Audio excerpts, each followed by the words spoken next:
আসসালামু আলাইকুম। আমাদের আজকের লেকচারে আপনাদের স্বাগতম। আমাদের আজকের আলোচনার বিষয় পদার্থবিজ্ঞান প্রথম পত্রের অধ্যায় ৭ পদার্থের গাঠনিক ধর্ম। আমাদের আজকের মূল আলোচনার বিষয় হবে স্থিতিস্থাপকতা। তো স্থিতিস্থাপকতার এখান থেকে আমরা দেখব হুকের সূত্র, ইয়ং এর গুণাঙ্ক, আয়তন গুণাঙ্ক, দৃঢ়তার গুণাঙ্ক এবং পয়সন অনুপাত। তো এইচএসসি 2024 এবং 2025 সিলেবাস অনুসারে এই অধ্যায় ৭-এর এই কয়েকটা টপিকই আসলে আছে। তো আমাদের আলোচনা আমরা এই কয়েকটা টপিকে আজকে কভার করার চেষ্টা করব। তাহলে আমাদের প্রথম শুরু করা আলোচ্য বিষয় সেটা হচ্ছে স্থিতিস্থাপকতা। কিন্তু স্থিতিস্থাপকতা জিনিসটা বোঝার আগে আমাদেরকে আসলে বুঝতে হবে পদার্থের গঠন সম্পর্কে, মানে পদার্থের আসলে কিভাবে গঠিত। তো পদার্থগুলো হচ্ছে আমাদের জানি ভৌত অবস্থা যদি চিন্তা করা হয়, তাহলে ভৌত অবস্থার ভিত্তিতে পদার্থকে আমরা মূলত ভাগ করতে পারি হচ্ছে 4টা অবস্থায়। এক হচ্ছে কঠিন অবস্থা, এক হচ্ছে তরল আর বায়বীয়, এবং চতুর্থ অবস্থা হচ্ছে প্লাজমা। তো কঠিন অবস্থাতে যখন পদার্থগুলো অবস্থান করে, অণুগুলো খুবই কাছাকাছি অবস্থান করে এবং আমরা বলি তখন তাদের দুইটা অণুর মধ্যবর্তী দূরত্ব, এই যে দুইটা অণুর মধ্যবর্তী দূরত্ব থাকে খুবই কম। তরল পদার্থের ক্ষেত্রে সেখানে অণুগুলার দূরত্ব থাকে একটু বেশি এবং গ্যাসীয় কণার ক্ষেত্রে অণুগুলার দূরত্ব থাকে আরো বেশি। তাহলে এখানে পদার্থের অণুগুলা যত দূরে অবস্থান করতেছে তখনই কিন্তু তাদের ভৌত অবস্থার পরিবর্তন হয়। আমরা মূলত কঠিন পদার্থটার দিকে যদি একটু লক্ষ্য করি, কঠিন পদার্থের অণুগুলো তো তাদের কাছাকাছি অবস্থান করে। তো সাধারণত একটা অণু থেকে আরেকটা অণুর দূরত্ব সাধারণত 0.2 থেকে 0.3 ন্যানোমিটারের মতো হয়। এক অণু থেকে আরেক অণুর দূরত্ব 0.2 থেকে 0.3 ন্যানোমিটারের মতো সাধারণত হয়, এখন সব ক্ষেত্রে তার এক না। তো অণুগুলার এই মধ্যবর্তী দূরত্বকে আমরা বলি হচ্ছে আন্তঃআণবিক দূরত্ব। এখন এই আন্তঃআণবিক দূরত্ব বজায় রাখার জন্য অবশ্যই তাদের মধ্যে একটা আকর্ষণ বল আছে। দুইটা অণুর মধ্যে যে আকর্ষণ বল সেটাকে আমরা বলি আন্তঃআণবিক বল। কিন্তু খেয়াল রাখতে হবে আমাদের আন্তঃআণবিক বল কিন্তু মৌলিক কোনো বল না। আমাদের মহাবিশ্বের টোটাল 4টা মৌলিক বল ছিল। এক হচ্ছে সবল নিউক্লিয়,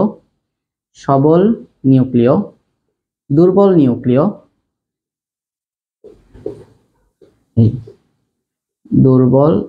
নিউক্লিয়, মহাকর্ষ আর তড়িৎ চুম্বক। এই 4টা মৌলিক বল। তো এই 4টা মৌলিক বলের মধ্যে সবল নিউক্লিয় বল নিউক্লিয়াসের ভিতরে কাজ করে প্রোটন নিউট্রন এদেরকে একসাথে আটকায় রাখার জন্য। দুর্বল নিউক্লিয় বল আসলে আমরা জানি বিটা ভাঙনের জন্য, মানে বিটা কণা নিঃসরণের জন্য সে দায়ী। একটা নিউট্রনকে ভেঙে ওই বিটা রশ্মিটা বের হয়, তার জন্য দায়ী হচ্ছে দুর্বল নিউক্লিয় বল। মহাকর্ষ বল বস্তুর ভর থেকে আসলে উদ্ভূত। এটা ধারণা করা হয় যে গ্র্যাভিট্রন নামক একটা কণা, যেটা কিনা মহাকর্ষ বলের জন্য দায়ী। আর তড়িৎচুম্বক বল আসলেই কিন্তু আসে পরমাণুর যে প্রোটন এবং ইলেকট্রন চার্জের কারণে। তো বেশিরভাগ বলই আমরা যে যত ধরনের বল বলি না কেন, বেশিরভাগ বলই কিন্তু আসলে তড়িৎচুম্বক বল থেকেই আসতেছে। তো আমরা এখানে আন্তঃআণবিক যে বলটার কথা বলতেছি এটাও কিন্তু আসলে তড়িৎচুম্বক বল থেকেই আসবে। এখন আমরা জানি পদার্থের মধ্যে এক একটা কণার মধ্যে বন্ধন কিন্তু কয়েক ধরনের হয়। প্রথম হচ্ছে আয়নিক বন্ধন দেখা যায় তাদের মধ্যে। ইলেকট্রন শেয়ার, একটা পরমাণু ইলেকট্রন দান করে দেয়, আরেকজন এটা গ্রহণ করে, আয়নিক বন্ধন, এটা আমরা জানি। এরপর হচ্ছে সমযোজী হাইড্রোজেন বন্ধন,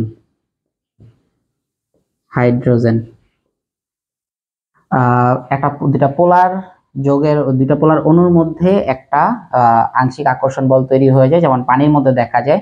পানি একটা পোলার যৌগ হওয়ার কারণে পানির একটা অক্সিজেন, এক পরমাণুর অক্সিজেন আরেক পরমাণুর হাইড্রোজেনকে কিছুটা সামান্য বলে একটা আকর্ষণ করে, এটাকে আমরা বলতেছি হাইড্রোজেন বন্ধন। এখানে ইলেকট্রন আদান প্রদান বা শেয়ার কিছুই হয় না। আচ্ছা, এরপরে আছে হচ্ছে আমাদের এই ভ্যান ওয়ালস বন্ধন। এটা এই ভ্যান বলটা দেখা যায় সাধারণত দুইটা অধাতব যে গ্যাসীয় কণা বা গ্যাসের অণু, গ্যাসের অণুর মধ্যে হচ্ছে ভ্যান ডার ওয়ালস বন্ধনটা দেখা যায়। তাহলে মোটামুটি তবে এই সমযোজীর মধ্যে আবার ভাগ করা যায় পোলার সমযোজী, বিশুদ্ধ সমযোজী, আবার হচ্ছে সন্নিবেশ সমযোজী। যাই হোক, ওগুলো আমাদের আসলে মূল বিষয় না এখানকার। আমাদের মূল বিষয় হচ্ছে এই যে আন্তঃআণবিক আকর্ষণ বল, মানে দুইটা অণুর মধ্যে যে আকর্ষণ বলটা, এটা মূলত এই বন্ধনগুলোর কারণে হয়তো আসবে। এখন যদি গ্যাসের কথা বলি তাহলে হচ্ছে আকর্ষণ বল এখানে ভ্যান ডার ওয়ালস কাজ করবে। তো সামষ্টিক একটা বলকে আমরা বলতেছি হচ্ছে আন্তঃআণবিক বল। এখন এই আন্তঃআণবিক বলটা আমরা কি বললাম, তাহলে বল হিসেবে সে কিন্তু তড়িৎচুম্বক বল থেকেই উদ্ভূত আমরা বলতে পারি। যে আন্তঃআণবিক বলটা আকর্ষণ ধর্মীয় হইতে পারে, বিকর্ষণ ধর্মীয় হইতে পারে। আসলে মূল কথাটা হচ্ছে কি, পরমাণুগুলা যখন খুবই কাছাকাছি অবস্থান করে, এই যে পরমাণুগুলা সাধারণত একটা কাছাকাছি অবস্থান করতেছে, একটা নির্দিষ্ট ডিস্টেন্স মেনটেন করে রাখছে। এখন বাইরে থেকে যদি এরকম কোনো হয়, কোনো কারণে যদি তাদের মধ্যে স্বাভাবিক দূরত্বটা, মানে যে দূরত্ব আমরা কথা বললাম, স্বাভাবিকভাবে 0.2 থেকে 0.3 ন্যানোমিটারের মধ্যে দূরত্ব হয় তাদের। এখন যদি দূরত্বটা এর থেকে যদি কমে যায়, তার মানে কি, আমি যদি চাপ দিয়ে এটাকে সংকুচিত করে ফেলি, তাহলে আরো এটা কাছাকাছি চলে আসবে। পরমাণুগুলা কাছাকাছি যখন চলে আসবে, মানে তাদের মধ্যবর্তী যখন দূরত্ব কমে যাবে, তখন তাদের মধ্যে বিকর্ষণ বেড়ে যাবে। মানে তখন আন্তঃআণবিক বলটা হবে বিকর্ষণ ধর্মী, মানে তাদেরকে বিকর্ষণ করে বাইরের দিকে ঠেলে দিবে। আবার যদি কি করা হয়, কোনো কারণে এরা যদি হচ্ছে দূরত্ব বেড়ে যায়, দূরত্ব যখন স্বাভাবিক থেকে বেড়ে যাবে, তখনই তাদের মধ্যে আবার আকর্ষণ বল দেখা যাবে। মানে তখন ওই আন্তঃআণবিক বলটাই হবে আকর্ষণ ধর্মী। তাহলে এটাকেই যদি আমরা একটা গ্রাফের মাধ্যমে প্রকাশ করি, তাহলে এই জিনিসটা এরকম ভাবে দেখা যায় যে এই আমরা হচ্ছে এই যে এক্স অক্ষ বরাবর পরমাণু দুইটার আন্তঃআণবিক দূরত্ব রাখতেছি, আন্তঃআণবিক দূরত্ব দ্বারা প্রকাশ করলাম, আন্তঃআণবিক দূরত্ব। আর ওয়াই অক্ষ বরাবর আমরা রাখতেছি এই যে এটা হচ্ছে বল, তো উপর দিকে আমরা রাখতেছি হচ্ছে বিকর্ষণ বল, আর নিচের দিকে রাখতেছি হচ্ছে আকর্ষণ বল। আমরা জানি যে তড়িৎচুম্বক বলের ক্ষেত্রে এফ এর মানটা যদি পজিটিভ হয়, তার মানে মানে বলটা হচ্ছে বিকর্ষণ ধর্মী, আর এফ এর মানটা যদি নেগেটিভ হয়, তার মানে বলটা কি হয়, আকর্ষণ ধর্মী হয়। আচ্ছা, ওই যে আসলে সূত্র থেকে আসছে এই যে সি ইন্টু, একদম সিম্পল লিখেছি, সি 1/4πε0 লিখলাম না, Q1 Q2 divided by D square. মানে একটা চার্জ যদি প্লাস আর একজন যদি মাইনাস হয়, তাহলে তাদের মধ্যে আকর্ষণ হয়, তাহলে প্লাসে মাইনাসে মাইনাস হয় বলের মানটা। আবার যদি দুইজনই প্লাস অথবা দুইজনই যদি মাইনাস হয়, তাহলেও কিন্তু বলটা কি হয়, প্লাসে প্লাসে প্লাস, বিকর্ষণ ধর্মী, কারণ আমরা জানি দুইটা ধনাত্মক চার্জ বিকর্ষণ করে, মাইনাসে মাইনাসেও প্লাস, বিকর্ষণ ধর্মী হয়, পরস্পরকে বিকর্ষণ করে। যাই হোক, তো কথা হচ্ছে কি, এবার আমরা খেয়াল করি, আর বললাম স্বাভাবিক দূরত্ব আর নট, এটাকে আমরা যদি সে ব্যালেন্স পজিশনে থাকে, তাহলে না আকর্ষণ বল কাজ করবে না বিকর্ষণ। আসলে একেবারে ব্যালেন্স পজিশনে থাকলে তাদের মধ্যে খুব একটা, মানে কোনো ধরনের বলই খুব একটা কাজ করবে না, মানে নিউট্রাল হয়ে যাবে সবগুলো বল আকর্ষণ এবং বিকর্ষণ ধর্মী অবস্থায়। তাহলে এটা হচ্ছে তার স্বাভাবিক দূরত্ব, স্বাভাবিক আন্তঃআণবিক দূরত্ব। এখন যদি এই দূরত্বটা স্বাভাবিক দূরত্ব থেকে কমে যায়, স্বাভাবিক দূরত্ব থেকে যদি দূরত্বটা কমে যায়, তার মানে কি, যদি তারা কাছাকাছি অবস্থান করে, তখন বিকর্ষণের মান হবে বেশি।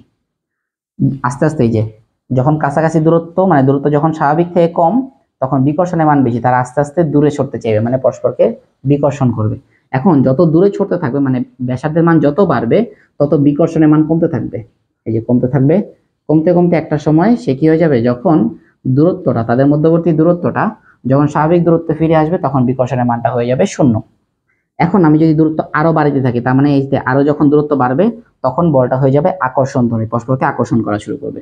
তাহলে যে বলটা নিচের দিকে নামবে, এই যে আকর্ষণ ধর্মী হবে। কিন্তু আসলে খুব বেশি বাড়বে না, কারণ আমরা জানি দূরত্ব বাড়ার সাথে সাথে বলের মান কিন্তু কমতে থাকে।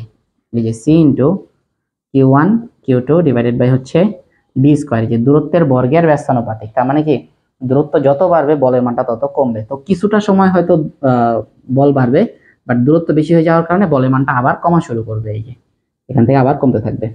কিন্তু কমতে কমতে কিন্তু জিরো হয়ে যাবে না একেবারে, কারণ জিরো হবে কি, অসীমে গিয়ে। আমরা জানি কি, আমরা জানি হচ্ছে এই তড়িৎচুম্বক বল যেটা, এফ এর মানটা যদি জিরো করতে হয়, অবশ্যই ডি এর মানটা করতে হবে ইনফিনিটি। তার মানে দূরত্ব অসীম বানাইলেই এফ এর মানটা কি হবে, জিরো হবে। তাহলে এই হচ্ছে একটা কণার মধ্যে আকর্ষণ এবং বিকর্ষণ কিভাবে কাজ করে সেই গ্রাফ, ঠিক আছে। আচ্ছা, এখন এখান থেকে আসলে মূলত সেই স্থিতিস্থাপকতা আসতেছে। খেয়াল করি, আমরা যখন পরমাণুটা যখন আন্তঃআণবিক দূরত্বগুলো যখন স্বাভাবিক অবস্থায় ছিল, আমরা যখন বল প্রয়োগ করে তাকে তার দূরত্ব কমায় ফেলতেছি, তাহলে তাদের মধ্যে কি হবে, বিকর্ষণ হবে। বিকর্ষণের কারণে তারা দূরে সরতে চাইবে, তার মানে আমি সংকুচিত করলাম, তারা কি হয়, প্রসারিত হতে চায়। আবার আমি যখন টাইনা লম্বা করতেছি, মানে তাদের যখন প্রসারণ হইতেছে, তখন তারা কিন্তু বলটা কি হয়, আবারও এই যে এখানকে আকর্ষণ ধর্মী হয়। মানে দূরত্ব আমি যখন টাইনা তাদেরকে লম্বা করব, তারা আকর্ষণ ধর্মী হয়ে যাবে বলটা, তার মানে তারা আবার সংকুচিত হয়ে আসতে চায়। তার মানে কি, বল প্রয়োগ করলে তার যে বিকৃতি হইতেছে, মানে বিকৃতি বলতে একদম স্বাভাবিক আমরা বুঝাই যে তার স্বাভাবিক অবস্থাটা পরিবর্তন হয়ে গেল, এটাই তো বিকৃতি। তাহলে যখন বল প্রয়োগ করা হয়, বল প্রয়োগ করার ফলে তার বিকৃতি হয়। এখন এই বলটা অপসারণ করলে সে তার আবার আগের অবস্থায় ফিরে আসতে চায়। তো এই যে বৈশিষ্ট্য, এই যে ধর্ম, এটাকে আমরা বলতেছি স্থিতিস্থাপকতা। তাহলে এক বাক্যে স্থিতিস্থাপকতা হচ্ছে বল প্রয়োগে কোনো বস্তুর বিকৃতি ঘটালে বল অপসারণ করলে সে আগের অবস্থায় ফিরে আসার প্রবণতাকে বা বৈশিষ্ট্যকে স্থিতিস্থাপকতা বলে। আচ্ছা, তাহলে আমাদের মূলত কাজটাই হচ্ছে এখন স্থিতিস্থাপকতা নিয়ে। তো আমরা দেখব কোনো একটা বস্তুর মধ্যে স্থিতিস্থাপকতা কিভাবে কাজ করে। মূল আলোচনায় যাওয়ার আগে আমরা স্থিতিস্থাপকতা সম্পর্কিত কিছু রাশি সম্পর্কে জেনে নিব প্রথমে।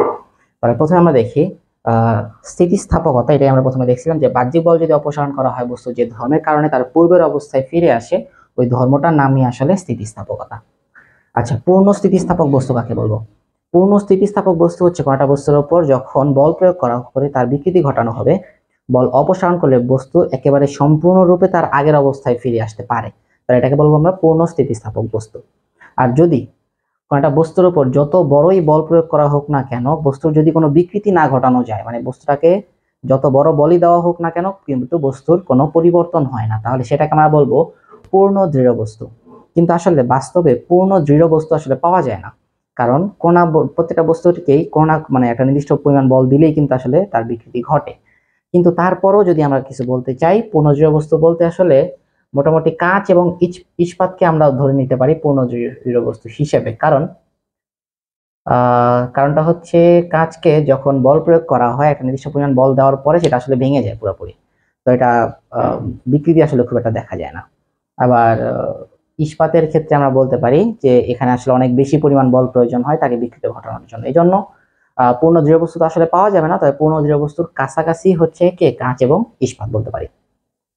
আচ্ছা, পূর্ণ নমনীয় বস্তু হচ্ছে যে কয়টা বস্তুর বিকৃতি ঘটানোর পরে তার যদি হচ্ছে বিকৃতিটা মানে বলটা যদি হচ্ছে অপসারণ করে ফেলা হয়, তাহলে বস্তুটার ওই বিকৃত ফর্মটাই থেকে যায়। মানে হচ্ছে কি, যে অবস্থাতেই তার ধরো টেনে লম্বা করা হয়েছে, তাহলে ও বল ছেড়ে দিলেও ওই অবস্থাতেই থেকে যায়, হচ্ছে পূর্ণ নমনীয় বস্তু। যেমন এটা হচ্ছে ওই আটা মাটা দিয়ে যখন রুটি বানানো হয়, রুটি বানানোর আগে যে কাইটা তৈরি করা হয়, কাইটা হচ্ছে পূর্ণ নমনীয় বস্তু।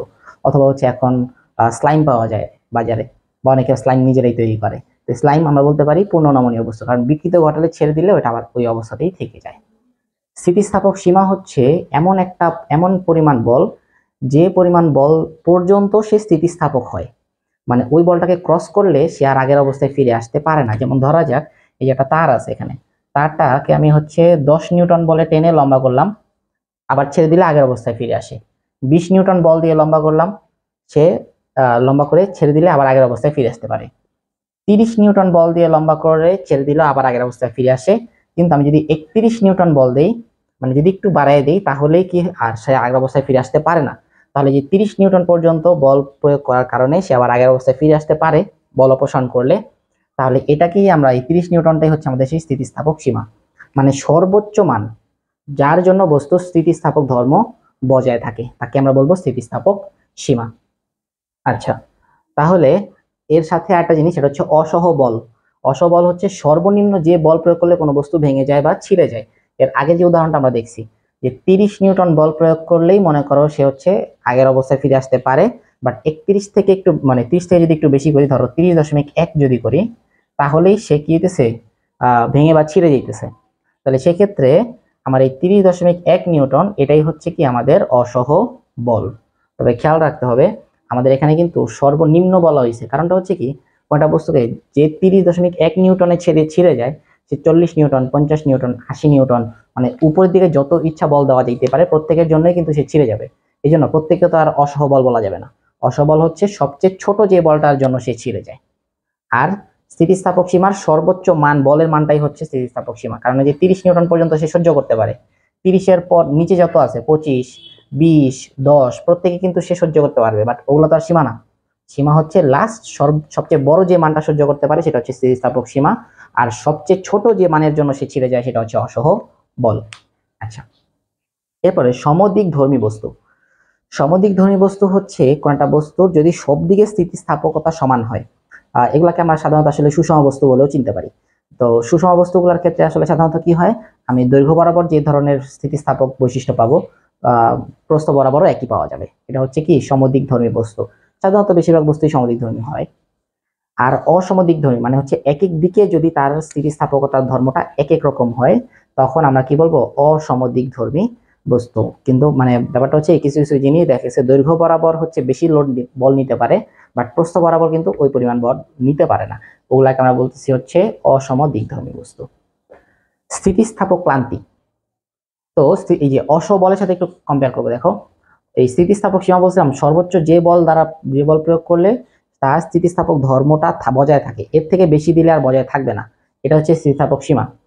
এখন আমি যদি কি করি, স্থিতিস্থাপক সীমার মধ্যেই, স্থিতিস্থাপক সীমা ক্রস করবো না, স্থিতিস্থাপক সীমার মধ্যেই যদি বল প্রয়োগ করতে থাকি, তো একবার দুইবার তিনবার যদি আমি বিকৃতি ঘটাই, কথা হচ্ছে এভাবে যদি বিকৃতি কন্টিনিউয়াসলি ঘটাইতেই থাকি, একটা সময় দেখা যাবে যে তার এই স্থিতিস্থাপকতার ধর্মটা আস্তে আস্তে হ্রাস পেয়ে যেতেছে, মানে কমে যেতেছে। মানে প্রথমবার টান দিয়ে লম্বা করার পরে আমি ছেড়ে দিলে সে আবার আগের অবস্থায় যেভাবে ফিরে আসতে পারতো, বাট কিছুক্ষণ পরে বিকৃতি ঘটাইতে ঘটাইতে দেখা গেছে সেটা আর ঠিক থাকতেছে না। ঠিক আছে, যেমনটা হচ্ছে নর্মাল আমরা রাবারের ক্ষেত্রে দেখতে পারি। তো রাবার যে ব্যান্ডগুলো আছে, ব্যান্ডগুলো দেখা গেছে হচ্ছে বারবার সংকোচন প্রসারণ ঘটাইতে ঘটাইতে একটা সময় ব্যান্ড আর কাজ করে না, বা ব্যান্ডের ইলাস্টিসিটি নষ্ট হয়ে যায়। তো এই যে জিনিসটা, এটাকে আমরা বলতেছি হচ্ছে স্থিতিস্থাপক ক্লান্তি। তবে খেয়াল রাখবো, স্থিতিস্থাপক ক্লান্তিতে কিন্তু স্থিতিস্থাপক সীমা ক্রস করবে না। তাহলে স্থিতিস্থাপক ক্লান্তি হচ্ছে বস্তুকে বারবার যদি বিকৃত করা হয় তাহলে তার স্থিতিস্থাপক ধর্মের অবনতি ঘটে, এই ঘটনাটাকে আমরা বলতেছি হচ্ছে স্থিতিস্থাপক ক্লান্তি। আর এখানে স্থিতিস্থাপক সীমাটাকে ক্রস করা হয় না। আচ্ছা, এরপরে আমাদের আসলে গুরুত্বপূর্ণ যে দুটো বিষয়, এক হচ্ছে বিকৃতি, একটা হচ্ছে পীড়ন। তো বিকৃতি কারে বলতেছিলাম, যে বল প্রয়োগ যখন করা হয়, বল প্রয়োগ করলে কিছু কিছু বস্তু হচ্ছে কি, যখন বল আমি একটা তারকে যদি দৈর্ঘ্য বরাবর টান দিয়ে লম্বা করি তাহলে বস্তুটা দৈর্ঘ্য বরাবর বাড়বে।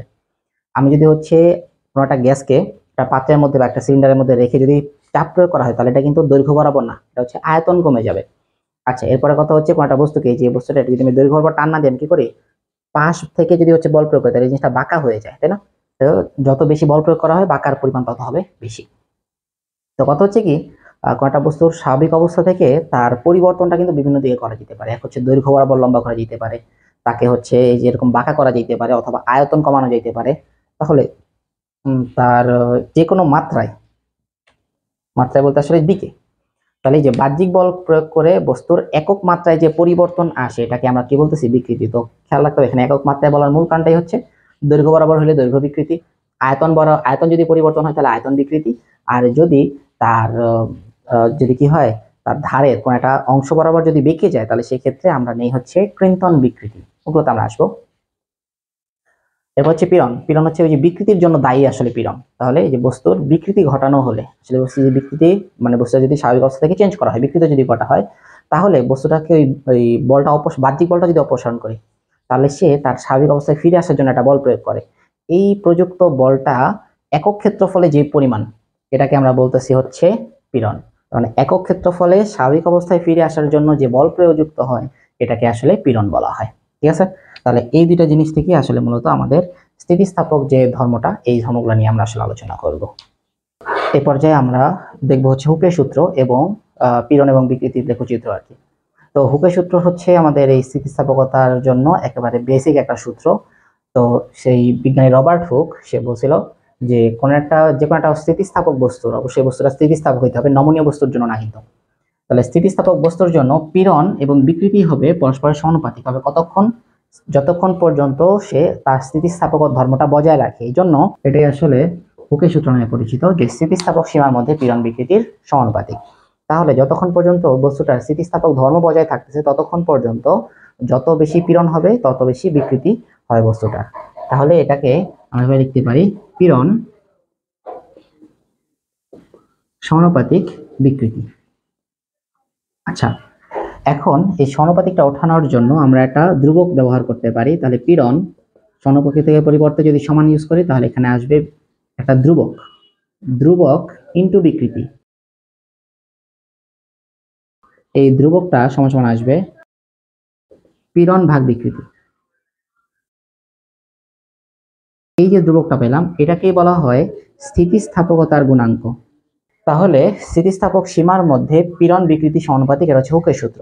আর এই পীড়ন এবং বিকৃতির অনুপাতটা একটা ধ্রুব সংখ্যা, এটাকেই বলা হয় স্থিতিস্থাপকতার গুণাঙ্ক বা স্থিতিস্থাপকতার ধ্রুবক। আচ্ছা, এখন একটু এককগুলো যদি একটু খেয়াল করি, এই যে পীড়ন হচ্ছে কি একক ক্ষেত্রফলের প্রযুক্ত বল ছিল, তার মানে কি ছিল, বল বাই ক্ষেত্রফল, তাই না? পীড়ন ছিল হচ্ছে বল বাই ক্ষেত্রফল। আচ্ছা, একক ক্ষেত্রফলেই প্রযুক্ত বল। এখন বলের একক হচ্ছে নিউটন এবং ক্ষেত্রফলের একক হচ্ছে মিটার স্কোয়ার। তাহলে পীড়নের এককটা আসবে হচ্ছে নিউটন পার মিটার স্কয়ার। বিকৃতি, বিকৃতি হচ্ছে কি যে একক মাত্রায় যে পরিবর্তন আসতো বল প্রয়োগের ফলে, তাহলে যেখানে আসলে কি যদি দৈর্ঘ্য বরাবর হিসাব করি, দৈর্ঘ্য বৃদ্ধি ডিভাইড বাই আদি দৈর্ঘ্য, এখানে এটার একক হচ্ছে মিটার, ডিভাইড বাই এটার একক হচ্ছে মিটার। যদি দৈর্ঘ্য নিয়ে কাজ করি, আয়তন নিয়ে কাজ করি, উপরেও মিটার কিউব নিচেও মিটার কিউব, তাহলে ভাগ করলে এখানে কোনো একক থাকে না, তাহলে এখানে নিচে কোনো একক থাকে না, উপরে থাকে হচ্ছে নিউটন পার মিটার স্কয়ার। তাহলে এই টোটালটার একক পাওয়া যাবে হচ্ছে নিউটন পার মিটার স্কয়ার। আমরা এখন দেখব হচ্ছে কোনো একটা বস্তুর যখন বিকৃতি ঘটানো হয় তার সাথে পীড়নের গ্রাফটা কিরকম ভাবে অবস্থান করবে। তাহলে প্রথমে বিভিন্ন পজিশনগুলো একটু যদি খেয়াল করি, আমরা এক্স অক্ষ বরাবর রাখতেছি হচ্ছে বিকৃতি, আর ওয়াই অক্ষ বরাবর রাখতেছি হচ্ছে পীড়ন। ওকে, কয়টা বস্তু এই যে যখন বিকৃতি একেবারে শূন্য, এখান থেকে হচ্ছে আমরা তার বিকৃতি ঘটানো শুরু করব, তার মানে বস্তুটাকে টান দিয়ে লম্বা করতেছি। তাহলে প্রথমে এই বিন্দুতে যখন বিকৃতির পরিমাণ বাড়ানো হয়, মানে টান দিয়ে যখন লম্বা করা হবে, তখন পীড়নের মানটাও বাড়তে থাকবে। তার মানে হচ্ছে কি পীড়ন বিকৃতি সমানুপাতিক হয়, মানে স্থিতিস্থাপক সীমার মধ্যে পীড়ন বিকৃতি সমানুপাতিক, এই জন্য গ্রাফটা হবে সরলরৈখিক এই পর্যন্ত। তো মোটামুটি যে প্রথম দিকে স্থিতিস্থাপক সীমার মধ্যে পীড়ন এবং বিকৃতি পরস্পরের হবে সমানুপাতিক। এরপরে যখন বিকৃতি আরো বাড়ানো হবে, তখন পীড়নের মান আসলে এই বিন্দু যখন ক্রস করে ফেলছে স্থিতিস্থাপক সীমা, এরপরে আসলে ওই রকম হারে বাড়বে না, সামান্য কিছুক্ষণ হয়তো সে তার এই বৈশিষ্ট্য বজায় রাখতে পারবে। এই বি বিন্দুতে যখন আসবে তখনই তার স্থিতিস্থাপক ধর্মটা হচ্ছে হারায় যাবে, মানে একটা পয়েন্টে এসে তার স্থিতিস্থাপক সীমাটা ক্রস করে ফেলবে, তখনই তোমার কি হবে, এই পীড়ন বিকৃতি বাড়ানো হইলেও পীড়নের মান কিন্তু খুব একটা বাড়বে না, মানে সে তার আগের অবস্থায় ফিরে আসতে পারবে না। পীড়ন মানে কি, বিকৃত ঘটানোর পরে যদি বাহ্যিক বল অপসারণ করা হয়, তাহলে সে তার সাম্যাবস্থায় আসার জন্য যে বল প্রয়োগ করে, মানে পীড়ন হচ্ছে নিজস্ব প্রতিক্রিয়া বল। তাহলে কথা হচ্ছে কি, যখন তার স্থিতিস্থাপক সীমা ক্রস করে ফেলছে, তখন তার নিজস্ব প্রতিক্রিয়া বলটা কিন্তু আর কাজ করবে না, এই জন্য পীড়নের মানটা আশানুরূপ পাওয়া যাবে না, যদিও বিকৃতির মান বাড়তেছে। আচ্ছা, এরপরে যদি আবারও বিকৃতির মান আরো বাড়ানো হয়, তাহলে তার ক্ষেত্রে পীড়নের মানটা কিছুটা হয়তো বাড়বে, বাট খুব বেশি না। একটা সময় গিয়ে কি হয়ে যাবে, পীড়নের মান কিছুটা বেড়ে গিয়ে যখনই অসহ ভার বা অসহ যে বল, ওই বল পর্যন্ত পৌঁছাবে, তখনই হচ্ছে কি হবে, বস্তুটা ছিঁড়ে যাবে, মানে এটা হচ্ছে ডি বিন্দুতে এসে বস্তুটি ছিঁড়ে যাবে, এটা হচ্ছে অসহ বল। আর বি বিন্দুর একটা নাম আছে, এটাকে বলা হয় নতি বিন্দু বা ইয়েল্ডিং পয়েন্ট, যেখানে এসে তার স্থিতিস্থাপক ধর্মটা হারায় ফেলতেছে। তাহলে আমাদের এই গ্রাফ থেকে যদি একটা জিনিস খেয়াল করি, আমাদের ও থেকে এ বিন্দু, এই ও থেকে এ এই অংশটুকুতে এই বস্তুটা কিন্তু হুকের সূত্র মেনে চলে, কারণ এইটুকুই হচ্ছে কিন্তু আমাদের স্থিতিস্থাপক সীমা। এখানে পীড়ন এবং বিকৃতি পরস্পরের সমানুপাতিক হয়, জন্য গ্রাফটা হয় সরলরৈখিক। তাহলে যদি বলি যে এ ও থেকে এ পর্যন্ত এই অংশটুকু হচ্ছে বস্তুটা স্থিতিস্থাপক হয়, স্থিতিস্থাপক। আবার ও এই বিন্দুটাকে আমরা বি বিন্দুটা যেটা, এটাকে আমরা বলতে পারি হচ্ছে স্থিতিস্থাপক সীমা, মানে এই পর্যন্ত সে স্থিতিস্থাপক থাকবে, স্থিতিস্থাপক সীমা। আচ্ছা, তবে এটাকে আবার নতিবিন্দু বলা হয় কারণ এখান থেকে নিচে ড্রপ করে। আচ্ছা, এরপরে সি থেকে ডি এই পুরা রাস্তাটাতে সে কিন্তু স্থিতিস্থাপক না, মানে বিকৃত অবস্থা থেকে যদি ছেড়ে দেওয়া হয়, সে ওই বিকৃত অবস্থাতেই থেকে যাবে। এই জন্য সি থেকে ডি এই অবস্থাটাকে আমরা বলতে পারি হচ্ছে, এই সময় সে হবে প্লাস্টিক বস্তু। এই ও থেকে এই অংশটাতে সে ছিল স্থিতিস্থাপক বস্তু, আর সি থেকে ডি অংশে সে হচ্ছে প্লাস্টিক হবে। আর ডি অংশটাতে, ডি বিন্দুটাতে হবে কি অসহবল, মানে ডি বিন্দুতে এসেই হচ্ছে কি হবে, বস্তুটা ছিঁড়ে যাবে। তাহলে এইভাবেই পীড়ন এবং বিকৃতি কোনো একটা বস্তুর উপর কাজ করে। আচ্ছা, এখন আমাদের ওই স্থিতিস্থাপক গুণাঙ্ক এবং তার সম্পর্কিত যে প্রবলেমগুলো আছে, ওই প্রবলেমগুলো একটু দেখতে হবে। তাহলে আমরা প্রথমে শুরু করি স্থিতিস্থাপক গুণাঙ্ক। আচ্ছা, স্থিতিস্থাপকতার গুণাঙ্কে আমরা একটু আগেও দেখছিলাম যে হুকের সূত্র থেকে যে স্থিতিস্থাপকতার গুণাঙ্কটা ছিল পীড়ন এবং বিকৃতির সমানুপাতিক, মানে এই গুণাঙ্কটা পীড়ন বাই বিকৃতি। এখন কোন একটা বস্তুর বিকৃতি কিন্তু কয়েক ধরনের হইতে পারে, মানে কোন একটা কঠিন বস্তুর যখন দৈর্ঘ্য বরাবর বল প্রয়োগ করা হবে, তখন তার দৈর্ঘ্য বরাবর দৈর্ঘ্য বৃদ্ধি হবে, তখন এটাকে আমরা বলছি দৈর্ঘ্য বিকৃতি। যখন আয়তন পরিবর্তন করতে যাব কোন একটা গ্যাসে, তখন এটা হবে আয়তন বিকৃতি। আর যখন কোনো একটা বস্তুকে দৈর্ঘ্য বরাবর টান না দিয়ে কঠিন বস্তুটাকে যদি আমি হচ্ছে পার্শ্ব বরাবর যদি কোনো বিকৃতি ঘটাইতে পারি, যেমন ধরো তাকে বাঁকা করতে যাবে, একটা লোহার রডকে আমি বাঁকা করলাম, তাহলে বাঁকা করার সময় তো আর দৈর্ঘ্য বরাবর বাড়ানো হয়নি, তাহলে তখন যে বিকৃতি হবে সেটা হবে হচ্ছে দৃঢ়তার মানে হচ্ছে কৃন্তন বিকৃতি বা মোচড় বিকৃতি। তো এই বিভিন্ন ধরনের বিকৃতি বা তাদের বিকৃতির ধরন অনুসারে কিন্তু এই গুণাঙ্কের মানটা পরিবর্তন হয়। যেমন একটা লোহার রডকে টাইনা লম্বা করতে গেলে যে পরিমাণ বল লাগবে, বাঁকা করতে গেলে কিন্তু ওই পরিমাণ বল দিলে হবে না। তাহলে সেক্ষেত্রে দেখা গেছে হচ্ছে দৈর্ঘ্য লম্বা করতে গেলে হয়তো বেশি বল দেওয়া লাগবে, বাট বাঁকা করতে গেলে অত বেশি বল লাগে না। তো এই জন্য আমাদের হচ্ছে 3 ধরনের গুণাঙ্ক আমরা দেখব। এক হচ্ছে দৈর্ঘ্য বরাবর যে স্থিতিস্থাপকতার গুণাঙ্ক, এটাকে বলতেছি হচ্ছে ইয়ং মডুলাস। এক, দৈর্ঘ্য বরাবর ইয়ং এর গুণাঙ্ক বা ইয়ং মডুলাস। আচ্ছা, এর পরবর্তীতে দেখব আয়তন গুণাঙ্ক।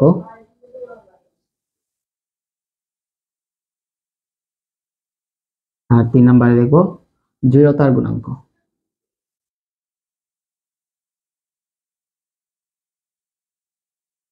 ওকে, তাহলে 3টা জিনিসের মধ্যে প্রথমে আমরা দেখব হচ্ছে ইয়ং এর গুণাঙ্ক। তো একটা সিচুয়েশন চিন্তা করি, ধরা যাক এরকম একটা বস্তু আছে আমাদের কাছে, এই যে বস্তুর একটা তারকে আমরা সিলিং এর সাথে আটকায় এখানে হচ্ছে অপর প্রান্তে একটা বস্তু ঝুলাই দিলাম, এমভরের বস্তু, অথবা তাকে বল প্রয়োগ করলাম আর কি, ঠিক আছে। আচ্ছা, এমভরের বস্তু না দিলে আমরা চিন্তা করি প্রথমে যে তাকে এফ বলে টানা হলো, ঠিক আছে। তাহলে সেই ক্ষেত্রে পীড়ন কত হবে? পীড়ন হচ্ছে এই বস্তুটার উপরে যে প্রযুক্ত একক ক্ষেত্রফলের প্রযুক্ত বল, তাহলে বস্তুটা যদি প্রস্থচ্ছেদের ক্ষেত্রফল যদি হয় এ আর প্রযুক্ত বল যদি হয় এফ, তাহলে পীড়ন হবে এফ বাই এ। এখন আমি যখন বল প্রয়োগ করছি, বস্তুটা যদি দৈর্ঘ্য একটু বেড়ে যায়, সামান্য পরিমাণ যদি তার দৈর্ঘ্য বৃদ্ধি ঘটে, যেমন এটা ছিল তার আদি দৈর্ঘ্য এল আর এতটুকু দৈর্ঘ্য তার বাড়ছে ডেল এল। এই আসলে এই ডেল এলটাই কি, এটাই কিন্তু আমাদের পরিবর্তিত দৈর্ঘ্য মাইনাস আদি দৈর্ঘ্য আমরা বলতে পারি, যদি এল ওয়ান হয়। তাহলে এই যেখানে বিকৃতিটা হবে, বিকৃতি সমান আদি দৈর্ঘ্যের সাপেক্ষে কতটুকু দৈর্ঘ্য বাড়লো, এটাই আসলে কি দৈর্ঘ্য বিকৃতি। তাহলে দৈর্ঘ্য পীড়ন এবং দৈর্ঘ্য বিকৃতি পেয়ে গেলাম। তাহলে এই স্থিতিস্থাপক সীমার মধ্যে, এই যে স্থিতিস্থাপক গুণাঙ্কের কিন্তু সংজ্ঞা, স্থিতিস্থাপক সীমার মধ্যে পীড়ন এবং বিকৃতি, যে দৈর্ঘ্য পীড়ন এবং দৈর্ঘ্য বিকৃতির অনুপাত একটা ধ্রুব সংখ্যা, যার নামই হচ্ছে ইয়ং এর গুণাঙ্ক। তাহলে এখানে ইয়ং এর গুণাঙ্ক হবে, ইয়ং এর গুণাঙ্ক এটা আসলে কি স্থিতিস্থাপক গুণাঙ্কই, কিন্তু সে কাজ করছে দৈর্ঘ্য পীড়ন এবং দৈর্ঘ্য বিকৃতি নিয়ে, দৈর্ঘ্য পীড়ন বাই দৈর্ঘ্য বিকৃতি। ওকে, তাহলে যে ইয়ং এর গুণাঙ্ক এটাকে আমরা হচ্ছে y দ্বারা প্রকাশ করি, ডিভাইড বাই দৈর্ঘ্য পীড়ন হচ্ছে f বাই a, আর দৈর্ঘ্য বিকৃতি হচ্ছে ডেল এল বাই এল। তাহলে এখানে আমরা যদি একটু উল্টে নিই, তাহলে সেক্ষেত্রে কি হবে, f বাই a ইন্টু এই যে নিচে ভাগটা বিপরীতে উল্টে যাবে, এই যে F L by A del L. তাহলে এটাই হচ্ছে ইয়ং এর গুণাঙ্ক, ঠিক আছে। এফ কি ছিল? এফ ছিল হচ্ছে তারের উপর প্রযুক্ত বল, এল হচ্ছে তারের আদি দৈর্ঘ্য, এ হচ্ছে তারের প্রস্থচ্ছেদের ক্ষেত্রফল, এবং ডেল এলটা হচ্ছে তারের দৈর্ঘ্য বৃদ্ধি, কতটুকু দৈর্ঘ্য তার বাড়লো। আচ্ছা, এখন যদি এরকম হয় যে এফ এর পরিবর্তে আমি যদি এরকম করে চিন্তা করি যে তারটার মধ্যে আমি হচ্ছে এম ভরের একটা বস্তু ঝুলাই দিছি, তাহলে এখানে প্রযুক্ত বলটা কি হবে, ওই বস্তুটার ওজন। তাহলে এই প্রযুক্ত বল এফটাই হবে কি ওই বস্তুর ওজন এমজি। আর এই তারটা যদি বৃত্তাকার মানে হচ্ছে সিলিন্ড্রিক্যাল তার হয়, মানে পাশে দেখতে গোল আর হচ্ছে লম্বা লম্বা কিন্তু গোলাকৃতির, মানে সিলিন্ডারের মতো পুরোপুরি, তাহলে সেক্ষেত্রে প্রস্থচ্ছেদ কিন্তু একটা বৃত্তাকার পথ পাওয়া যাবে, বৃত্তাকার অংশ পাওয়া যাবে। তাহলে ক্ষেত্রফল হবে হচ্ছে পাই আর স্কোয়ার। তাহলে এটা যদি ওখানে বসাই, তাহলে এই ইয়ং এর গুণাঙ্ক পাওয়া যাবে MG L divided by A del L. আচ্ছা, এর পরিবর্তে আমরা লিখতে পারি পাই আর স্কোয়ার ডেল এল, ঠিক আছে। তাহলে এটাই হচ্ছে আমাদের ইয়ং এর গুণাঙ্ক। যাই হোক, তাহলে আমাদের মূল সূত্র কিন্তু এটা, যে দৈর্ঘ্য পীড়ন বাই দৈর্ঘ্য বিকৃতির অনুপাত একটা ধ্রুব সংখ্যা, যার নাম হচ্ছে ইয়ং এর গুণাঙ্ক। আর দৈর্ঘ্য পীড়ন হচ্ছে আমাদের এফ বাই এ, দৈর্ঘ্য বিকৃতি হচ্ছে ডেল এল বাই এল, উল্টায় দিলে আমরা এটা পাই F L divided by A del L, ঠিক আছে। আচ্ছা, এখন চিন্তা করা যাক, আমি যদি চিন্তা করি যে বস্তুটা যখন টাইম আমি লম্বা করতেছি, একটা জিনিস খেয়াল করো, যে নর্মালি একটা রাবারকে যদি টান দিয়ে লম্বা করা হয়, ছেড়ে দিলে কি হয়, এটা সজোরে সংকুচিত হবে। এখন সংকুচিত হওয়ার সময় তার কিন্তু একটা কাজ করার সামর্থ্য লাভ করে ফেলেছে, মানে যে বিকৃত ঘটানো হয়েছে না, স্বাভাবিক অবস্থা থেকে পরিবর্তন করা হয়েছে, বিকৃত ঘটানো হয়েছে। একটা বস্তু যখন বিকৃত ঘটানো হয়, তখনই কিন্তু তার মধ্যে একটা বিভব শক্তি সঞ্চিত থাকে। ওই বিভব শক্তির মানটা যদি বের করতে চাই, আমরা সেই জিনিসটাই আসলে দেখবো এখন। আচ্ছা, যদি যদি তারটার প্রসারণ ঘটানো হয় বল প্রয়োগ করে, যদি তার দৈর্ঘ্য বৃদ্ধি ঘটানো হয়, দৈর্ঘ্য বৃদ্ধি ঘটাইলে তার মধ্যে কাজ করার যে সামর্থ্য লাভ করবে সে, এটাই হচ্ছে তার মধ্যে সঞ্চিত শক্তি। ঠিক আছে, তাহলে এটা হচ্ছে তার আদি দৈর্ঘ্য এল, এবং এফ বল প্রয়োগ করে তার কি করা হলো সরণ ঘটানো। তাহলে নর্মালি স্থির বল দ্বারা কৃত কাজ হচ্ছে W is equal to F into S, but এখানে যেহেতু দৈর্ঘ্য বৃদ্ধি পাবে এই জন্য আমরা আসলে ডেলেলি লিখবো। কিন্তু কথা হচ্ছে যে আমার এই যে বলটা, এই বলটা কিন্তু পরিবর্তনশীল বল, কারণ যখন অল্প একটু প্রসারণ ঘটাইতে হলে অল্প বল লাগে, যত বেশি প্রসারণ ঘটাবো তত বেশি বল বাড়বে। এই জন্য আমরা এখন যদি পরিবর্তনশীল বল দ্বারা কৃত কাজটাই হয় হচ্ছে সামেশন অফ এফ ডি এল। ঠিক আছে, তাহলে ওখানে আমরা এই এফ এর পরিবর্তে যদি বসাই ওয়াই এ, এই ডেল এল মানে পরিবর্তনটাকে আমরা এল দ্বারা প্রকাশ করলাম, এল ডি এল, তাহলে এই এলটা বাদে বাকি সব কিন্তু আসলে এখানে ধ্রুব। তাহলে ওয়াই এ বাই এল এটা বাইরে চলে আসবে, সামেশন অফ এল ডি এল। আচ্ছা, এখন আমরা জানি যে কোন একটা বস্তুর ক্ষেত্রে মানে ইন্টিগ্রেশনের সময় সামেশন অফ এক্স ডিএক্স এটা মানে কি X to the power N plus one divided by N plus one, মানে এক্স স্কোয়ার বাই টু, এটাই কিন্তু আসলে ইন্টিগ্রেশনের ভ্যালু। তাহলে এল এর সাপেক্ষে যেহেতু ইন্টিগ্রেশন করাইতেছে, তাহলে ওয়াই এ এল এখানে হয়ে যাবে L square divided by two. তাহলে এটাকে আমরা লিখতে পারি half Y A L square divided by L, যেখানে এই এলটা কিন্তু দৈর্ঘ্য বৃদ্ধি। ঠিক আছে, তাহলে এটাই হচ্ছে কিন্তু আসলে এই কয়টা বস্তুর উপর যখন বল প্রয়োগ করে সরণ ঘটানো হবে, সরণ তো আসলে না, যখন সম্প্রসারণ ঘটানো হবে তখন তার মধ্যে সঞ্চিত শক্তি, মানে এটা তার কেটে নিয়ে আমি লম্বা করলাম, যদি বলা হয় যে কতটুকু শক্তি সঞ্চিত থাকবে, half Y A L square divided by L. এটা হচ্ছে সঞ্চিত শক্তি, সম্পূর্ণ তারে সঞ্চিত শক্তি, হাফ ওয়াই এ, এই এলটাকে আমি হচ্ছে চাইলে ডেল দ্বারা প্রকাশ করতে পারি, ডেল দ্বারা প্রকাশ করলে হয়তো মনে রাখতে সুবিধা হবে যে দৈর্ঘ্য বৃদ্ধি এটা। ওকে, আর এটা হচ্ছে আদি দৈর্ঘ্য।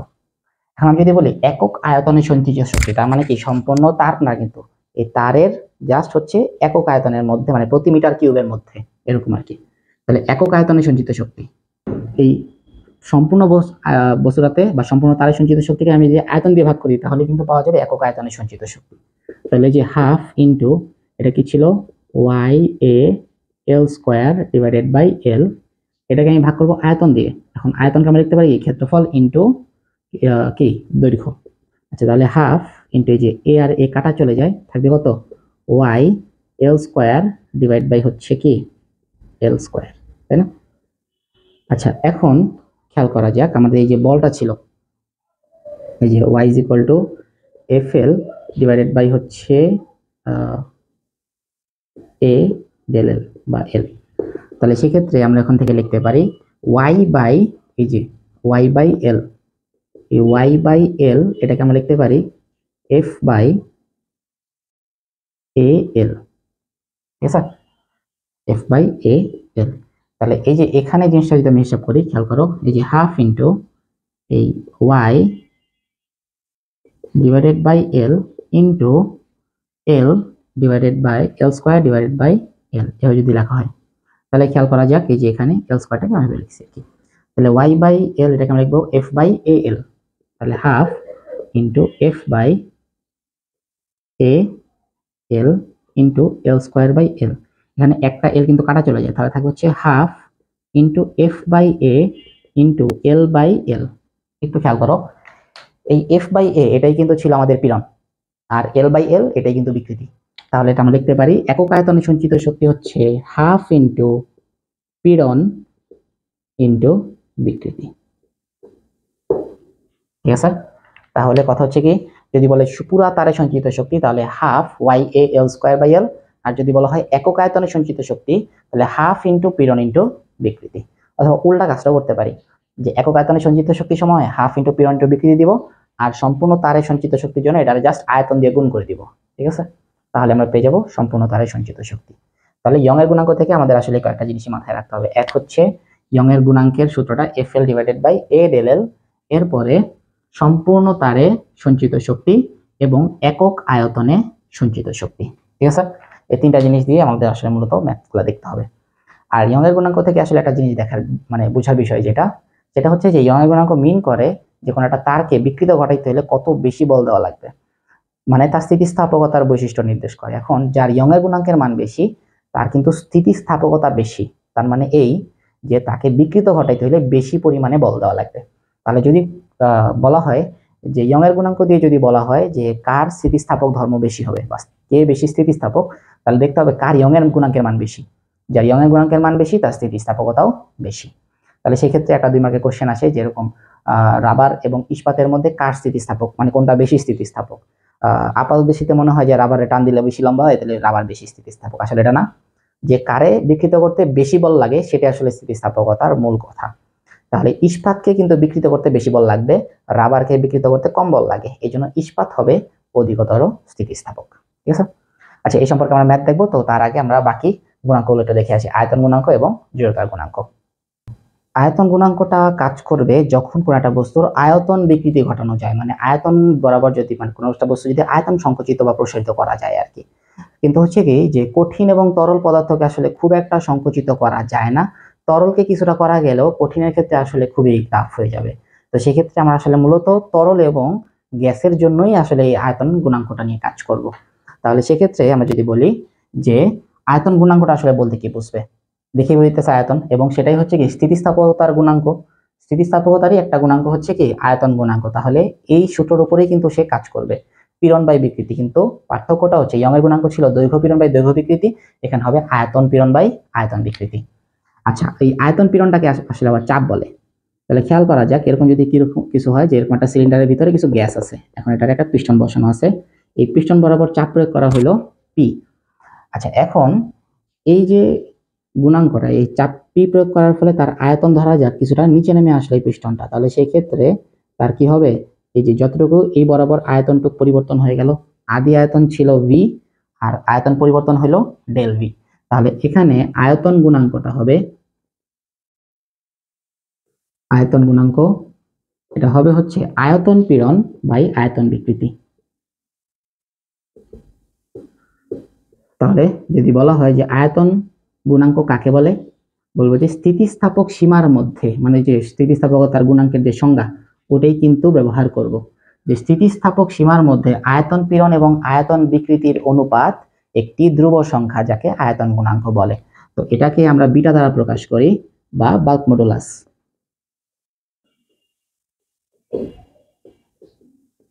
ওকে, এখন কথা হচ্ছে যে আয়তন পীড়ন কাকে বলতেছিলাম, একক ক্ষেত্রফলে প্রযুক্ত বলটাই, কিন্তু হচ্ছে কি যখন একটা গ্যাস বা তলকে যখন চাপ দেওয়া হয় তখন ওই বল, ওই চাপটা সব দিকে সরায় পড়ে।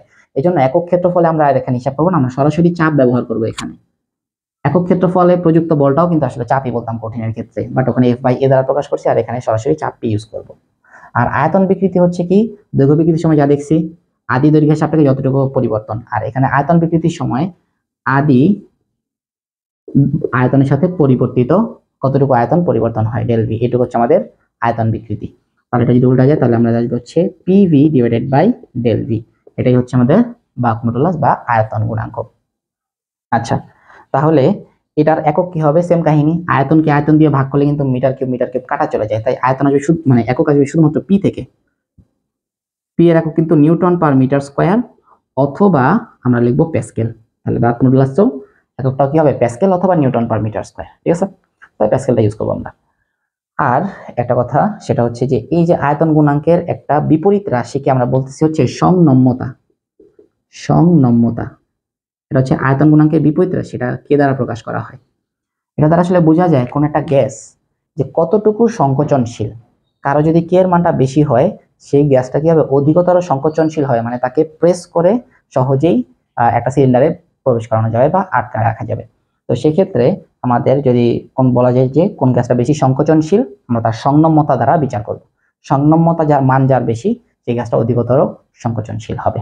ঠিক আছে, দেখে বুঝতেছে পরস্পর বিপরীত রাশি। আমরা বলছিলাম যাকে বিকৃত করতে বেশি বল লাগে তার স্থিতিস্থাপকতা বেশি, তাহলে বিটার মান বেশি মানে বেশি বল দিয়ে কি করতে হয়, সংকোচন করতে হয়। তাহলে বিটার বিপরীত রাশি মানে অল্প বলে সংকুচিত হয়, এটাই হচ্ছে কি সংনম্যতা। আর এখানে যদি সঞ্চিত শক্তি বের করতে হয় আগেরটার মতোই, আমরা ইয়ং এর গুণাঙ্কের ক্ষেত্রে পড়ছিলাম কি এই সঞ্চিত শক্তি হচ্ছে half Y A L square by L, এখানে হবে এই যে হাফ বিটা এই V square divided by V.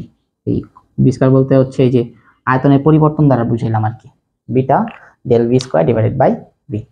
আচ্ছা, এটা হচ্ছে সম্পূর্ণ এই যে সংকুচিত করার পরে সম্পূর্ণটার মধ্যে সঞ্চিত শক্তি, মানে হচ্ছে কি চাপ দিয়ে যদি ছেড়ে দেওয়া হয় তাহলে কি হবে, এটা আবার প্রসারিত হয়ে যাবে না। এটা একদম সিম্পল একটা উদাহরণ খেয়াল রাখতে পারি, যে একটা খালি ইনজেকশনের সিরিজ যখন হচ্ছে ওই যে মাথাটা যখন চাপ দিয়ে ধরা হয়, এই পিস্টনটা যখন চাপ দিয়ে সংকুচিত করা হয় ছেড়ে দিলে ওটা আবার প্রসারিত হয়ে যায় কিন্তু। তাহলে ওই যে যখন চাপ দিয়ে সংকুচিত করা হয়েছে তখনই কিন্তু সঞ্চিত শক্তি আছে, অথবা একটা বেলুনকে যখন চাপ দিয়ে সংকুচিত করা হয় ছেড়ে দিলে সে কিন্তু আবার প্রসারিত হয়ে যাবে। তাহলে সংকুচিত অবস্থায় তার মধ্যে সঞ্চিত শক্তি হচ্ছে half beta V square divide by V. আর আমি যদি বলি একক আয়তনে সঞ্চিত শক্তি, তো সেক্ষেত্রে একক আয়তনে সঞ্চিত শক্তি হবে এই জাস্ট এখানে হাফ, আগেটার মধ্যে হাফ ইন্টু পীড়ন ইন্টু বিকৃতি ছিল, দৈর্ঘ্য পীড়ন দৈর্ঘ্য বিকৃতি, এটা হবে আয়তন পীড়ন ইন্টু আয়তন বিকৃতি। আমরা জানি আয়তন পীড়ন মানে কিন্তু চাপ, আয়তন পীড়ন ইন্টু আয়তন বিকৃতি। ওকে, তাহলে এটাই হচ্ছে কি আমাদের সঞ্চিত শক্তি। তাহলে আয়তন গুণাঙ্ক হচ্ছে আয়তন পীড়ন এবং আয়তন বিকৃতির অনুপাত, ঠিক আছে। ওকে, আমাদের স্থিতিস্থাপকতার সেই যে গুণাঙ্কটা সেটা হচ্ছে দৃঢ়তার গুণাঙ্ক বা ব্যাবর্তন গুণাঙ্ক। এই দৃঢ়তার গুণাঙ্ক কখন কাজ করবে? যখন কোনো একটা বস্তুকে আমি সরাসরি প্রসারিত করতেছি না, এটাকে যখন আমি বাঁকা করতে যাব, ঠিক আছে। আচ্ছা, যেমন ধরা যাক এই যে আমার হাতে একটা স্কেল আছে, এটা যদি আমি কি করি এরকম হচ্ছে বাঁকা করতে যাই, তাহলে এই বাঁকা করার সময় আমার হচ্ছে যে বলটা যে বিকৃতি কাজ করবে বা যে স্থিতিস্থাপকতা কাজ করবে এটার নামই হচ্ছে দৃঢ়তার গুণাঙ্ক। তাহলে সেক্ষেত্রে ওখান থেকে আমি যেটা পাবো সেটা হচ্ছে দৃঢ়তার গুণাঙ্ক আর কি।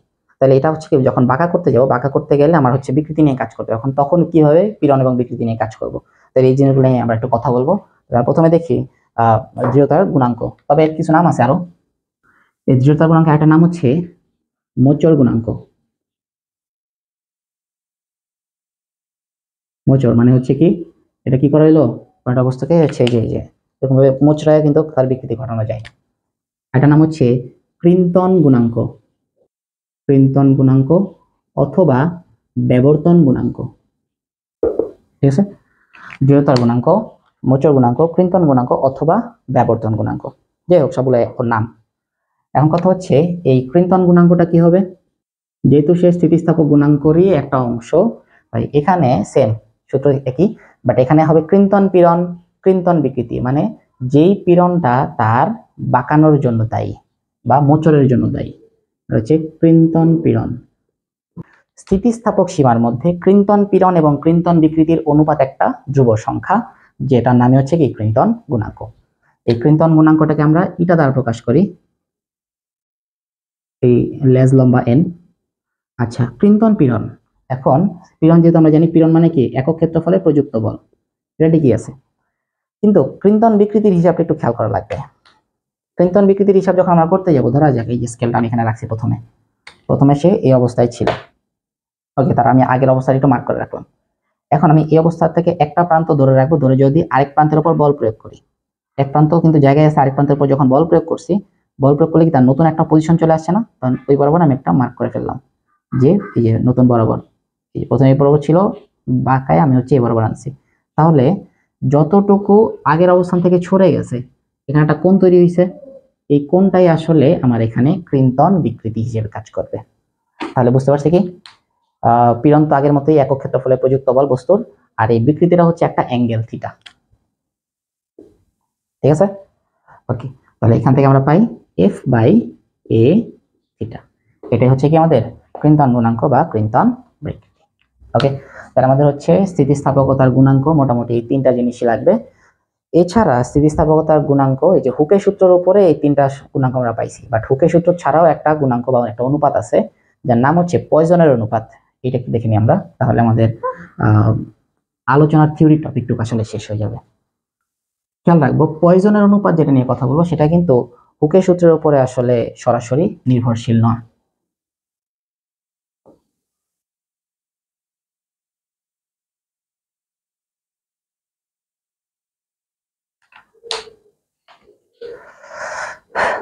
আচ্ছা, পয়জন অনুপাত, তো বিজ্ঞানী পয়জন আসলে সে বলছে যখন কোনো একটা বস্তু যখন দৈর্ঘ্য বরাবর যখন বল প্রয়োগ করা হয় তার দৈর্ঘ্য বরাবর বিকৃতি ঘটে। বিকৃতি মানে কি, সে দৈর্ঘ্য বরাবর বেড়ে যায় অথবা কমে যাবে, যদি চাপ দেওয়া হয় কমে যায়, সংকুচিত হয়ে যায়। এখন দৈর্ঘ্য বরাবর যদি বল প্রয়োগ করে লম্বা করা হয় তো দৈর্ঘ্য তো বেড়ে গেল, কিন্তু আয়তন কি বাড়ছে, বস্তু কিন্তু কঠিন পদার্থে কিন্তু আয়তন বৃদ্ধি পায় না, আয়তনে কোনো পরিবর্তন আসে না। এই জন্য বস্তুটা যখন দৈর্ঘ্য বরাবর বেড়ে যাবে একই সাথে সে কিন্তু প্রস্থ বরাবর বা ব্যাস বরাবর কমে যায়, তাই সেই ওই ব্যাস বরাবর যতটুকু কমে যেতেছে সেটাকে আমরা বলতেছি হচ্ছে পার্শ্ব বিকৃতি। তো পয়জনের অনুপাত মানে পয়জনের মতবাদ অনুসারে বা পয়জনের মতামত হচ্ছে এটা যে যখন কোনো একটা বস্তু দৈর্ঘ্য বরাবর বিকৃতি হয় তখন তার পার্শ্ব বরাবর তো বিকৃতি হইতেছে, এই পার্শ্ব বিকৃতি এবং দৈর্ঘ্য বিকৃতির অনুপাত সবসময় কনস্ট্যান্ট থাকে। তো সেটাই আসলে আমাদের পয়জনের অনুপাত। তাহলে কথাটা কি? কথাটা হচ্ছে পার্শ্ব বিকৃতি, পার্শ্ব বিকৃতি এবং দৈর্ঘ্য বিকৃতি এদের অনুপাত হবে একটা ধ্রুব সংখ্যা, এটাকেই বলা হয় পয়জনের অনুপাত। ওকে, এখন পার্শ্ব বিকৃতি আর দৈর্ঘ্য বিকৃতি একটু খেয়াল করি। এটা এই যে মনে করা যাক একটা তার এখানে আছে, তারের আদি দৈর্ঘ্য হচ্ছে এল এবং আগের ব্যাস হচ্ছে ডি, অথবা আগের ব্যাসার্ধ, আগের ব্যাসার্ধ হচ্ছে আর। এখন যখন দৈর্ঘ্য বরাবর টান দিয়ে লম্বা করব তখন কি হবে, সে পাশ থেকে একটু চিকন হয়ে লম্বা হবে, তাই না? তাহলে এই যে নতুন অবস্থায় সে দৈর্ঘ্য বরাবর একটু লম্বা হবে কিন্তু প্রস্থে কমে যাবে। ঠিক আছে, ওকে। তাহলে এই যে বরাবর হচ্ছে তার নতুন অবস্থান, তাহলে দৈর্ঘ্য বৃদ্ধি হচ্ছে এতটুকু ডেল এল, কিন্তু এই যে নতুন ব্যাস এটাকে আমরা ডি প্রাইম লিখলাম, অথবা নতুন যে ব্যাসার্ধ সেন্টার থেকে এইটুকু এটাকে আমরা লিখলাম হচ্ছে আর প্রাইম। তাহলে ব্যাস কিছুটা কমে গেল বা ব্যাসার্ধটাও কিন্তু কিছুটা কমে গেছে। তাহলে এই পার্শ্ব বিকৃতি বলতে বোঝাবে এই আদি ব্যাসের সাপেক্ষে ব্যাসের পরিবর্তন, এবং দৈর্ঘ্য বিকৃতি আগের মতোই আদি দৈর্ঘ্যের সাপেক্ষে দৈর্ঘ্যের পরিবর্তন। তো এই জিনিসটাকেই আবার ব্যাসের পরিবর্তে ব্যাসার্ধ দিয়েও লেখা যাবে, যে ব্যাসার্ধের পরিবর্তন আদি ব্যাসার্ধের সাথে, দৈর্ঘ্যের পরিবর্তন আদি দৈর্ঘ্যের সাথে। পয়জন অনুপাত হচ্ছে যে এদের এই পার্শ্ব বিকৃতি এবং দৈর্ঘ্য বিকৃতির অনুপাত কি হবে, একটা ধ্রুব সংখ্যা হবে, এটাকেই পয়জন অনুপাত সিগমা দ্বারা লেখা হয়। তাহলে এটা ব্যাস দ্বারা প্রকাশ করা যায়, ব্যাসার্ধ দ্বারা প্রকাশ করা যায়, কোনো সমস্যা নেই। তাহলে সুতরাং সিগমা হবে হচ্ছে এই যে এখান থেকে একটু পাই del D into L divided by D del L, অথবা আমরা লিখতে পারি সিগমা সমান del R by R into L by del L. ঠিক আছে, এই হচ্ছে কোনটা বস্তুর পয়জন অনুপাত। তবে একটু খেয়াল রাখতে হবে, পয়জন অনুপাত কিন্তু একটা বস্তুর জন্য ম্যাথমেটিক্যালি -1 থেকে +12 এর মাঝখানে হয়। সিগমার মানটা -1 থেকে +12 এর মাঝখানে হবে। আচ্ছা, আর সাধারণত বাস্তবে দেখা যায় 0 থেকে +12 এর মধ্যে হয় আর কি। তো বাস্তবে সাধারণত পাওয়া যায় কি, সাধারণত